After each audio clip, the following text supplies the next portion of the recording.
Woody's life takes a turn when Bonnie creates a toy of her very own. When her family heads out on a road trip, the toys go along too. On the way, Woody reunites with a long-lost friend and her gang of lost toys and ends up at an antique store. You can read along with me in your book to join in on this new adventure. You will know it's time to turn the page when you hear this sound. Let's begin now.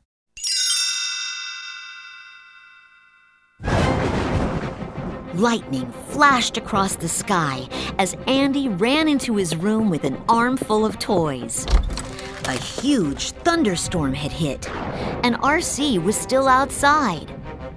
When Andy went downstairs for dinner, Woody headed to Andy's sister's room to search for the lost toy from the windowsill. Bo! Situation? Woody explained that RC was trapped in the mud. Luckily, they had a plan. Operation Pull Toy! Slinky Dog stretched out his springy body as Woody scrambled down his back to rescue RC.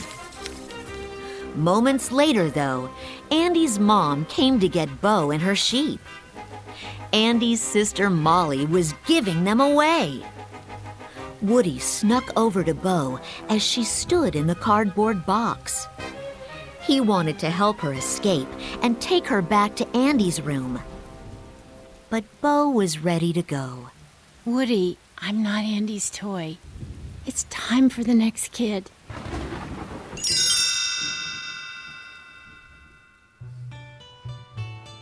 Years passed, and eventually, a much older Andy gave his toys to a little girl named Bonnie.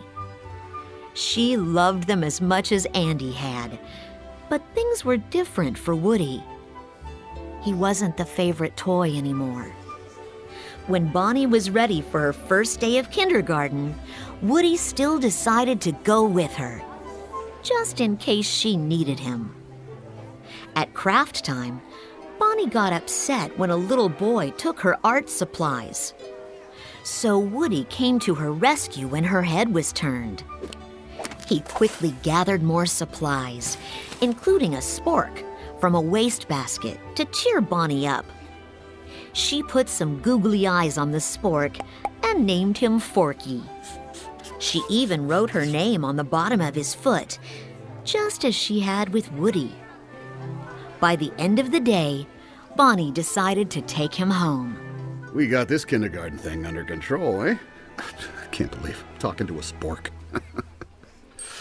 But suddenly, Forky sat up.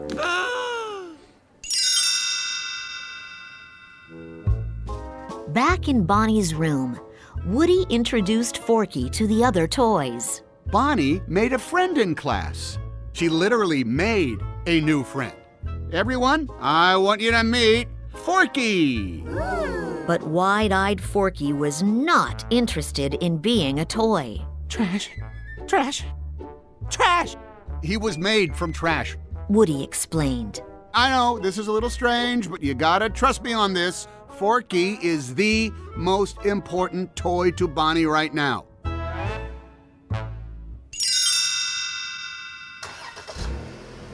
The next morning, Bonnie and her family were going on a road trip. She loaded up the RV with her toys, including her new favorite, Forky.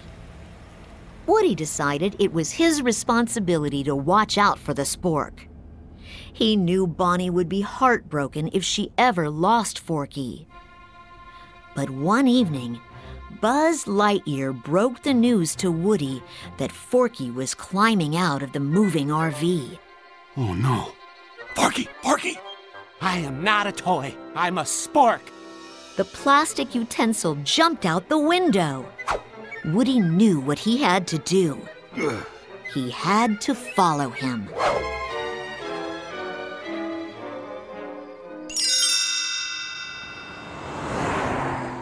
Woody found Forky alone on the highway. Thankfully, he was fine, but they had to walk the rest of the way to the Grand Basin RV Park, where Bonnie and her family were staying. They were almost there when Woody spotted Bo Peep's lamp in a store window. Bo? The antique shop was closed, but Woody and Forky slipped through the mail slot to investigate. Inside, they met a doll in a stroller being pushed by a ventriloquist dummy. Woody apologized for bothering them. Why, you're not a bother at all.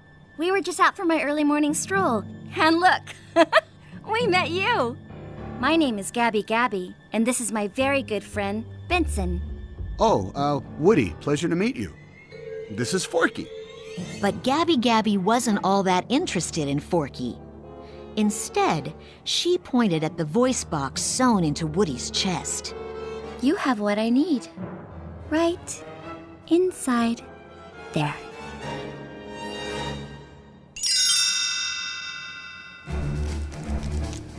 Gabby Gabby's dummies chased Woody and Forky through the store. Luckily, Harmony, the store owner's granddaughter, came in, and Woody saw his chance to escape. He pulled his string, stopping the dummies in their tracks. Harmony saw Woody and scooped him up, taking him outside to the playground. While Woody was glad he had escaped, he knew he needed to go back to get Forky. Just then, a busload of campers overran the playground. Woody climbed into a sandbox to hide, but it was crowded with lost toys that couldn't wait to be played with. In the middle of the mayhem, Woody saw Bo Peep and her sheep being played with by another kid. Whoa!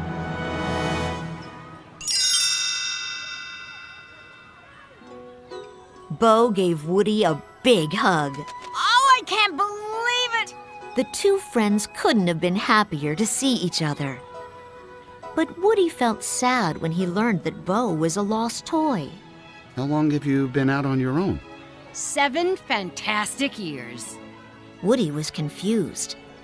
What could be so fantastic about being a lost toy? Don't worry, cowboy. Soon you'll realize it's the best thing that ever happened to you. Bo introduced Woody to her friend, Officer Giggle McDimples. Woody hoped Giggle and Bo could help him rescue Forky. Please, Bo, my kid really needs this toy. All right. We'll help you get your toy. Meanwhile, back at the family RV, Buzz jumped out to look for his friend. As the Space Ranger was searching for Woody, he passed a carnival. A worker picked him up and strapped him to a wall of prizes. Above him was a pair of stuffed animals, Ducky and Bunny. Come on, help me get out of here. Instead of helping Buzz, Ducky started kicking him. But the plush got his webbed foot stuck in the Space Ranger's gear. In his struggle to free his foot, Ducky accidentally freed Buzz. The 3 toys tumbled to the ground. As Buzz took off looking for Woody, Ducky and Bunny followed closely behind. Bo told Woody they could get into the store through the roof, but they'd have to get to higher ground. Once there, Bo explained to Woody that she and her friends were leaving in the morning. Wait, you're leaving? Woody was baffled. The lost toy way of life just didn't make sense to him. Gosh, Bo, what happened to you after Andy's? You know how it goes. Their little girl grew up, didn't need me anymore, so who needs a kid's room when you can have all of this? A short time later, Buzz spotted Woody and Bo on the roof of the antique store and climbed up to join them.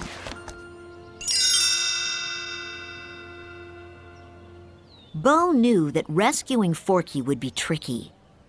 Everyone would have to work together. The group snuck through the store, behind bookcases and shelves. Bo pointed to a glass cabinet across the way. That's most likely where your Forky is being kept. getting to it meant crossing a wide aisle that was patrolled by Dragon, the shop's tough-looking cat. Just then, Bonnie and her mom walked in. Woody had to get Forky fast. He ran across the aisle and climbed up to the cabinet, but it was locked. Gabby Gabby's dummies surrounded the toys. Bo and her sheep fought them off, but they captured Bo's sheep too. Now Gabby Gabby had Forky and the sheep. What did I say to you? I lead, you follow.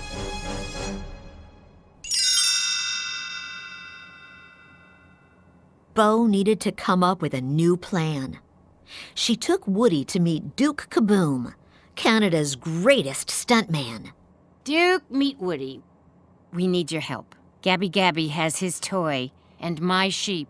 So, here's the plan. We need to jump over the aisle to Gabby's cabinet, and you are the toy to do it. Duke wanted no part of it. He remembered how badly he'd disappointed his kid when he failed to make the jump seen on TV commercials. That was long before, and Duke hadn't jumped since. Be the Duke you are right now, the one who jumps and crashes. Duke's confidence returned. He'd do the jump. Woody looked at Bo. You know, you've handled this lost toy life better than I could. You have this way of making a toy see the best in themselves. I think you'd make a great lost toy. When Duke was all set up for the jump, Woody learned he'd be riding along. Yeah. You jump over, I zip line down, retrieve my sheep, you get your Forky, and we're out. True to form, Duke eventually lost control of his motorcycle and crashed to the floor. Woody had time to jump off the bike and scramble up the cabinet while Buzz pulled the zipline tight. Then, Duke distracted Dragon, while Bo, her sheep, Buzz, Woody, Ducky, and Bunny escaped. But Forky was still in the store. Woody urged everyone to help him rescue Forky, but the toys were banged up and hurt. No one was in the mood to rush back in and face Gabby Gabby and Dragon for a spork. Bo was upset that Woody was being so single-minded, so she led her lost toys back to the carnival. Woody went back into the store alone to find Forky, but instead came face to face with Gabby Gabby. Hello, Woody. She said she knew Woody would return. You don't know me. Oh, but I do. Left in the closet, feeling useless, wondering if you'll ever get played with. Woody listened as she explained how her voice box had never worked properly. It made her sad to admit she'd never been any kid's favorite toy.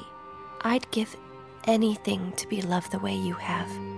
Woody understood how she felt, so he made a decision. He'd give her his voice box and get Forky in return.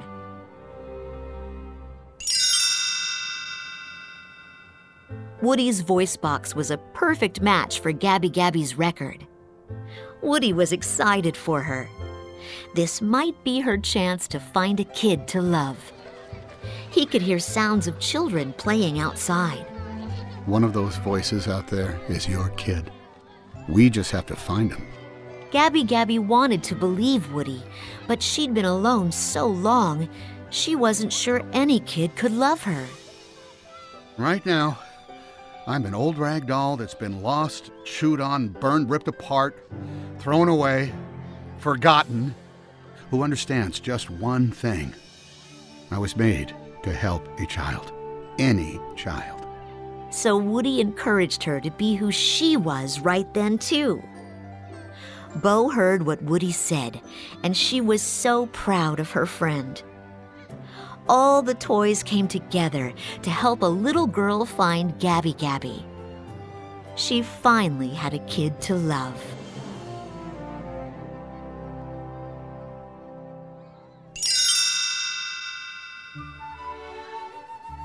Woody and the other toys made their way back to Bonnie's RV.